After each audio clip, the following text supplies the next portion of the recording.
امیر خان کے گھر والوں نے جان محمد کے گھر والوں کا سوشل بائیکاٹ کر دیا تھا اور یہ شدید نوعیت کی برہمی اور نفرت کا اظہار کرتا تھا۔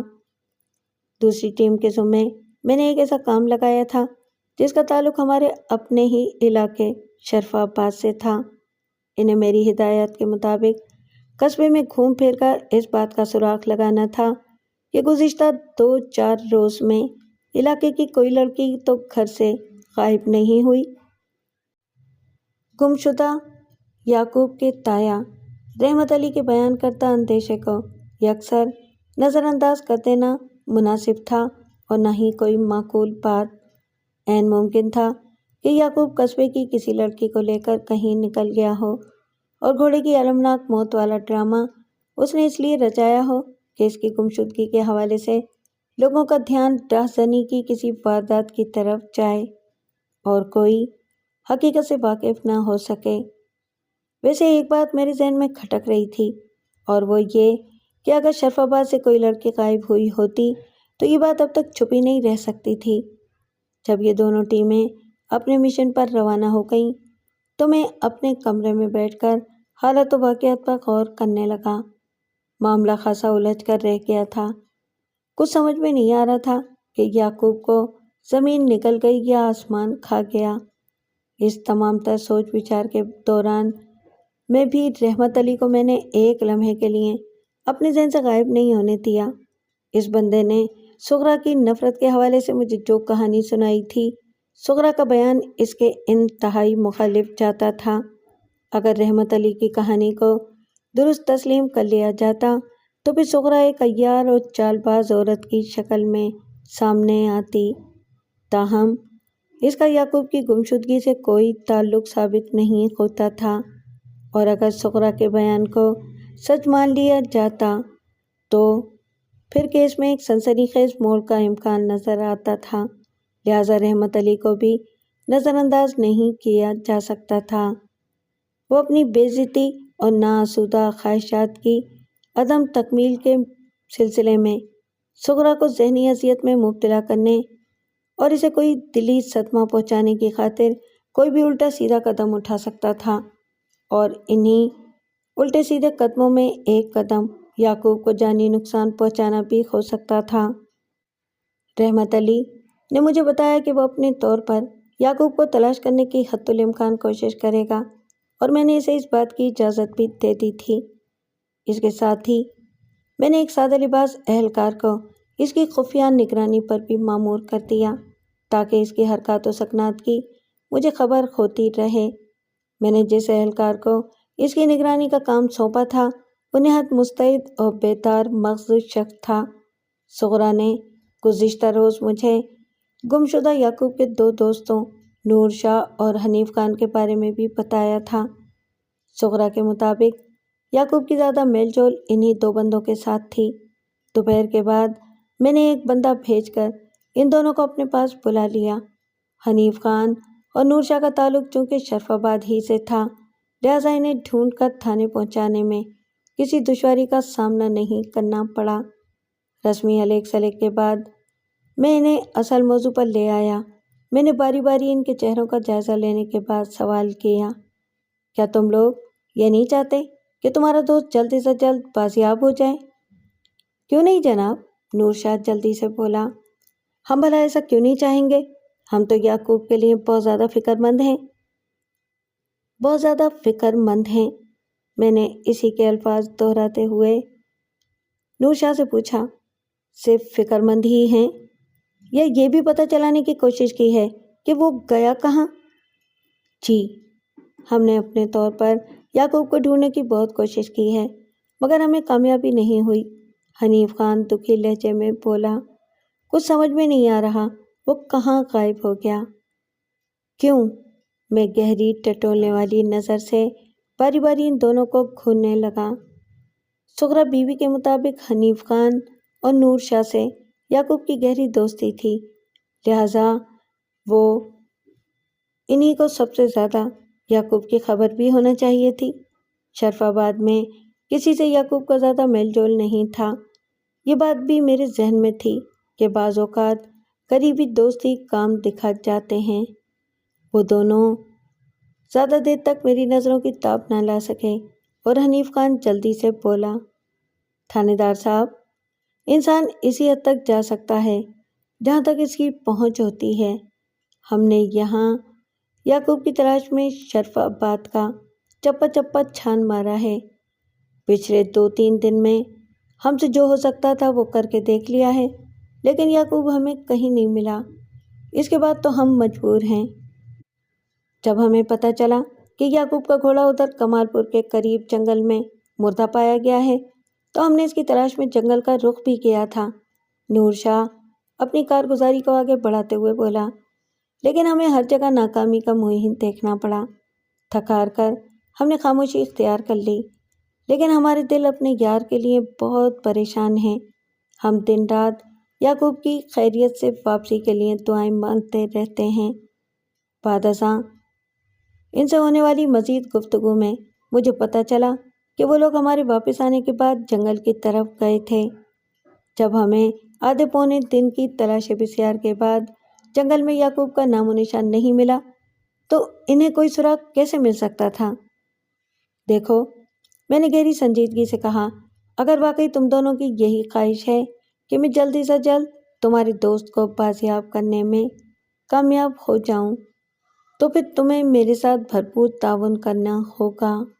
آپ حکم کریں تھانے دار صاحب، نور شاہ نے ٹھہرے ہوئے لہجے میں کہا۔ ہم ہر طرح سے تعاون کے لیے تیار ہیں۔ میں نے ان سے اس طرح سوالات کرنے شروع کیے کہ میرا مقصد بھی پورا ہو جائے اور انہیں بھی محسوس نہ ہو کہ میں ان سے کوئی شک بھری تفتیش کر رہا ہوں۔ کیا تم یہ بات جانتے تھے کہ یعقوب کمال پور جانے والا ہے؟ جی ہاں، نور شاہ نے اس بات میں گردن ہلاتے ہوئے جواب دیا۔ یعقوب نے کمال پور جانے والی بات خود ہمیں بتائی تھی۔ کب؟ میں نے چونک کر ان کی طرف دیکھا۔ اس نے یہ بات تم لوگوں کو کب بتائی تھی؟ کمال پور جانے سے 1 دن پہلے حنیف خان نے بتایا۔ رات کو ہماری ملاقات ہوئی تھی اور اگلی صبح وہ کمال پور روانہ ہو گیا تھا۔ میں سیدھا ہو کر بیٹھ گیا اور پوچھا، کیا اس نے تمہیں یہ بھی بتایا تھا کہ وہ کمال پور کیوں جا رہا ہے؟ جی، اس نے بتایا تھا کہ کسی ضروری کام سے اسے کمال پور جانا ہے۔ حنیف خان گردن کو اسباتی جنبش دیتے ہوئے بولا۔ اس کا کہنا تھا کہ وہ رات کو واپس شرف آباد آ جائے گا، مگر لمحاتی توقف کر کے اس نے ایک افسردہ سانس خارج کی، پھر اپنی بات مکمل کرتے ہوئے بولا، مگر وہ ابھی تک واپس نہیں آیا۔ میں نے سر دست اس کی افسردگی کو نظر انداز کرتے ہوئے اضطراری لہجے میں دریافت کیا، کیا یعقوب نے اس ضروری کام کی وضاحت بھی کی تھی جس کی وجہ سے اسے کمال پور جانا پڑا تھا؟ جی ہاں، اس بار نور شاہ نے جواب دیا۔ ہمارے پوچھنے پر اس نے بتایا تھا کہ وہ اپنی خالہ سے کچھ رقم لینے کمال پور جا رہا ہے۔ میں اس کی بات سن کر اچھل پڑا۔ کیا مطلب ہے تمہارا؟ جی تھانے دار صاحب، حنیف خان نے نور شاہ کی تائید کرتے ہوئے کہا، اس نے ہمیں یہی بتایا تھا۔ یعنی کہ اس نے بتایا تھا کہ وہ اپنی خالہ سے رقم لینے کمال پور جا رہا ہے؟ میں نے باری باری تصدیق طلب نظر سے ان دونوں کی طرف دیکھا۔ بالکل، نور شاہ الجھے ہوئے لہجے میں بولا، آپ کو اگر ہماری بات کا یقین نہیں آ رہا تو ہم قسم کھانے کو تیار ہیں۔ واقعی مجھے آپ لوگوں کی بات کا یقین نہیں آ رہا، میں نے صاف گوئی کا مظاہرہ کرتے ہوئے کہا، کیونکہ حقیقت اس کے برعکس ہے۔ اور وہ حقیقت کیا ہے تھانے دار صاحب؟ حنیف خان سوچتی ہوئی نظر سے مجھے تکنے لگا۔ حقیقت یہ ہے کہ وہ اپنی خالہ کو رقم دینے کمال پور گیا تھا، میں نے ٹھوس انداز میں بتایا۔ کیا؟ اب ان کے چونکنے کی باری تھی۔ پھر اس نے ہم سے جھوٹ کیوں بولا؟ یہ تو تم ہی بتاؤ گے، میں نے ٹٹولتی ہوئی نظر سے انہیں دیکھا۔ ہو سکتا ہے کہ اسے تم لوگوں پر اعتبار ہی نہ ہو۔ بے اعتباری کا تو سوال ہی پیدا نہیں ہوتا، حنیف خان بڑے اعتماد سے بولا۔ ہم تینوں دوست ایک دوسرے سے جھوٹ بولنے کا تصور بھی نہیں کر سکتے، اور آپ بتا رہے ہیں کہ یعقوب نے ہم سے غلط بیانی کی تھی۔ میں اپنی طرف سے کچھ نہیں کہہ رہا ہوں، میں نے ٹھہرے ہوئے لہجے میں کہا، یہ ساری باتیں مجھے یعقوب کی ماں سغرا بی بی نے بتائی ہیں۔ میں نے لمحاتی توقف کر کے باری باری سوالیہ نظروں سے ان کی طرف دیکھا اور پوچھا، اس سلسلے میں تم لوگوں کی سغرا بی بی سے کوئی بات ہوئی ہے؟ نہیں جناب، نور شاہ نفی میں گردن ہلاتے ہوئے بولا، ہم نے سغرا چاچی سے کچھ بھی پوچھنے کی ضرورت محسوس نہیں کی تھی۔ یعقوب نے ہمیں جو بھی بتایا ہم نے اس پر یقین کر لیا تھا۔ پھر سوال یہ پیدا ہوتا ہے کہ یعقوب نے تم لوگوں سے غلط بیانی کیوں کی؟ میں اپنے پوائنٹ پر واپس آ گیا۔ میرا ذہن پچھلے آدھے گھنٹے میں اس کی طرف ایک ہی وجہ تلاش کرنے میں کامیاب ہو سکا ہے۔ کون سی وجہ؟ نور شاہ نے اضطراری لہجے میں پوچھا۔ یہی کہ اگر اس نے سچ بات بتا دی تو اس رقم کی وجہ سے شرف آباد سے کمال پور کی طرف جاتے ہوئے اس کے ساتھ کوئی بھی حادثہ پیش آ سکتا ہے، میں نے اپنی سوچ کی روشنی میں کہا، اور اسے اس قسم کا خطرہ شرف آباد میں رہنے والے کسی شخص سے تھا، اور عین ممکن ہے کہ وہ شخص تم دونوں میں سے کوئی ہو۔ میں حالات و واقعات کی روشنی میں بالکل درست تجزیہ پیش کر رہا تھا۔ یعقوب نے غلط بیانی کی اور وہ شرف آباد سے کمال پور تک صحیح سلامت پہنچ گیا تھا، لیکن واپسی کے راستے میں اسے ایک اندھوناک سانحہ پیش آ گیا تھا، اور مجھے 100% یقین تھا کہ یعقوب کے ساتھ جو بھی ہوا تھا وہ انہی 1,500 روپوں کی وجہ سے ہوا تھا۔ اب مجھے یہ پتہ چلانا تھا کہ رقم والی بات ان دونوں کے علاوہ اور کس کس کو معلوم تھی۔ وہ دونوں بڑی بڑی قسمیں کھا کر مجھے اپنی بے گناہی کا یقین دلانے کی کوشش کرنے لگے۔ میں چند لمحات تک تو مختلف زاویوں سے ان سے کڑے سوالات کرتا رہا، پھر میری پیشہ ورانہ تجربے نے بتایا کہ وہ کسی قسم کی دروگوئی سے کام نہیں لے رہے، لہٰذا میں نے بھی اپنے انداز میں نرمی بھرتے ہوئے پوچھا، کیا تم لوگوں نے کسی اور سے بھی اس بات کا ذکر کیا تھا کہ یعقوب اپنی خالہ کبریٰ بی بی سے کوئی بھاری رقم لے کر آنے والا ہے؟ ہم نے تو کسی سے ذکر نہیں کیا، مگر حنیف خان کچھ کہتے کہتے اچانک رک گیا تو میں نے اضطراری لہجے میں دریافت کیا، مگر کیا حنیف خان؟ مگر یہ بات ہمارے علاوہ بھی کسی کو پتہ تھی، وہ مینا خیز انداز میں بولا۔ کس کو اور کیسے؟ میں نے چونک کر پوچھا۔ وہ جناب، بات دراصل یہ ہے کہ نور شاہ وضاحت کرتے ہوئے بولا، جب یعقوب ہمیں اپنے کمال پور جانے کے بارے میں بتا رہا تھا تو اس وقت نواجہ بھی ہمارے پاس ہی کھڑا نہیں تھا، بلکہ وہ اسی وقت آیا تھا جب یعقوب نے کمال پور جانے کی بات شروع کی تھی۔ حنیف خان نے نور شاہ کی بات میں اضافہ کرتے ہوئے کہا۔ جی ہاں، نور شاہ نے تائیدی انداز میں گردن ہلائی۔ حنیف خان بالکل ٹھیک کہہ رہا ہے، یعقوب نے کمال پور جانے کی بات شروع کی ہی تھی کہ نواجہ وہاں آ گیا تھا۔ تو اس کا مطلب ہے کہ یعقوب نے نواجہ کو سنانے کے لیے وہ جھوٹ بولا تھا، میں نے سر سراتے ہوئے لہجے میں کہا۔ ہو سکتا ہے یہی بات ہو، نور شاہ اس بات میں گردن ہلاتے ہوئے بولا، نواجہ ویسے بھی کوئی اچھا بندہ نہیں ہے۔ تم 2-3 دن سے اتنی اہم بات اپنے دل میں دبائے بیٹھے تھے؟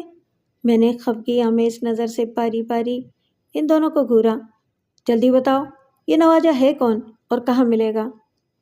نواجہ کا اصل نام نواز تیلی ہے جی، نور شاہ نے بتایا، اور وہ ادھر شرف آباد ہی میں رہتا ہے جناب۔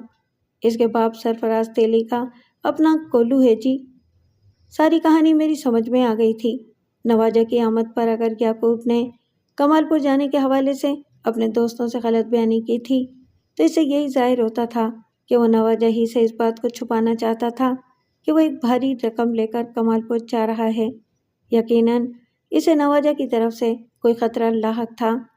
ویسے ابھی تھوڑی دیر پہلے نور شاہ نے بھی یہی بتایا تھا کہ نواجہ کوئی اچھا بندہ نہیں ہے۔ نواجہ یعقوب کی گمشدگی اور اس کے گھوڑے کے حسرتناک انجام والے معاملے میں ملوث تھا یا نہیں، اس امر کی تصدیق صرف 2 افراد ہی کر سکتے تھے، نمبر 1 یعقوب اور نمبر 2 نواجہ۔ یعقوب تو پچھلے 3 دن سے غائب تھا، البتہ نواجہ بآسانی مجھے دستیاب ہو سکتا تھا۔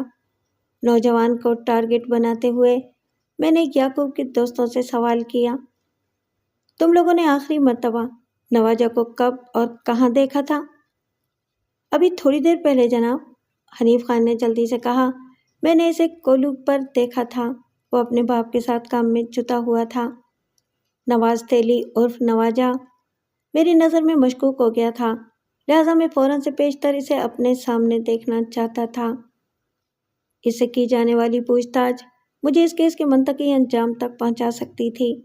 میں نے 2 کانسٹیبلز کو اپنے ساتھ لیا اور حنیف خان اینڈ کمپنی کی ہمراہی میں نواجہ کی طرف روانہ ہو گیا۔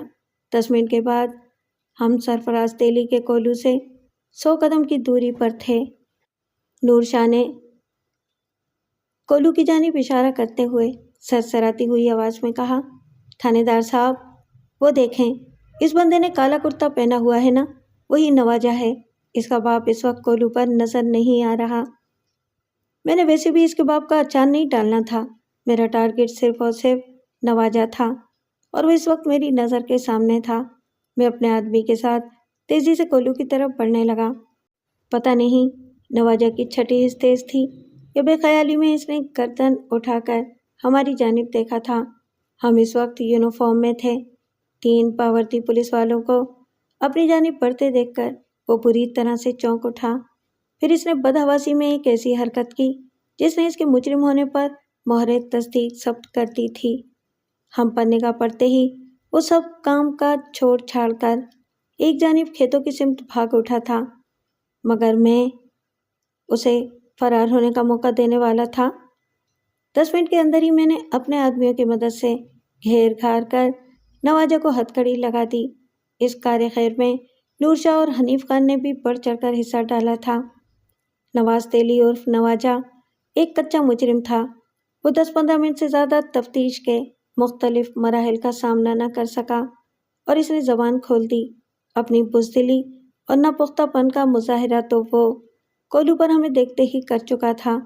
جب پولیس پر نگاہ پڑتے ہی اس نے راہ فرار اختیار کی تھی۔ ہمیں اس پر زیادہ محنت نہیں کرنا پڑی اور اس نے یعقوب کے قتل کا اقرار کر لیا۔ واقعات کی تفصیل کے مطابق اس کے دل میں لالچ آ گیا تھا۔ جب اسے پتہ چلا کہ یعقوب کمال پور سے ایک بھاری رقم لے کر آنے والا ہے تو اس نے اپنے پیٹی بھائی سخی محمد کے ساتھ مل کر یعقوب کو لوٹنے کا منصوبہ بنا لیا۔ سخی محمد بھی آوارہ اور بدگمان شخص تھا۔ دونوں تیز دھار کلاڑیوں سے لیس ہو کر جنگل کے اس حصے میں پہنچ گئے جہاں سے یعقوب کو گزر کر شرف آباد کی طرف آنا تھا۔ انہوں نے اپنے چہروں کو ڈھاٹوں کے پیچھے چھپا رکھا تھا تاکہ یعقوب انہیں پہچان نہ سکے۔ انہوں نے واردات کے لیے جان بوجھ کر ایک ایسی جگہ کا انتخاب کیا تھا جو کمال پور کے نزدیک تھی تاکہ اس واقعے کے حوالے سے شرف آباد کے کسی آدمی پر شک نہ آئے۔ مگر وہی بات کہ جب وقت ساتھ نہ دے تو بڑی سے بڑی پلاننگ خاک میں مل کر رہ جاتی ہے۔ نواجہ اور اس کے شریک جرم سخی محمد کے ساتھ بھی یہی ہوا تھا۔ نواجہ کی نشاندہی پر میں نے اس رات سخی محمد کو بھی گرفتار کر لیا۔ جب میرے شکنجے میں آنے کے بعد انہوں نے اپنے جرم کا اقرار کر لیا تھا تو پھر یہ کیسے ممکن تھا کہ میں یعقوب کی لاش کا سراغ لگائے بغیر ان کی جان چھوڑ دیتا۔ انہوں نے مجھے بتایا کہ یعقوب سے معرکے کے دوران میں اس کا گھوڑا تو شدید زخمی ہوا ہی تھا، لیکن اس کے ساتھ ہی یعقوب بھی جان کی بازی ہار گیا تھا۔ لبے دم زخمی گھوڑے کو انہوں نے جنگل ہی میں چھوڑ دیا اور یعقوب کی لاش کو نہر کے اندرونی حصے میں گڑھا کھود کر دفن کر دیا۔ یہ ان کی ایک سنگین غلطی تھی۔ اگر وہ یعقوب کی لاش کو جنگل میں ہی چھوڑ دیتے تو شاید میری تفتیش شرف آباد کا رخ نہ کرتی۔ جب مردہ گھوڑے کے قریب یعقوب کی لاش پڑی ملتی تو یہ سمجھ کر صبر کر لیا جاتا کہ یعقوب کو راہزنوں نے مار دیا ہے۔ انہوں نے اسے لوٹنے کے بعد قتل کیا یا قتل کرنے کے بعد لوٹا اور جائے وقوع سے فرار ہو گئے۔ کوئی کچا مجرم ہو یا پکا، لیکن وہ کہیں نہ کہیں کوئی ایسی غلطی ضرور کرتا ہے جس سے اس کا یا اس کے جرم کا سراغ لگانے میں بہت مدد ملتی ہے۔ اس معاملے میں بھی یہی ہوا تھا۔ انسان چاہے جتنی بھی مضبوط پلاننگ کر لے مگر اوپر بھی کوئی بیٹھا ہے۔ قدرت اپنے انداز میں مصروف عمل رہتی ہے۔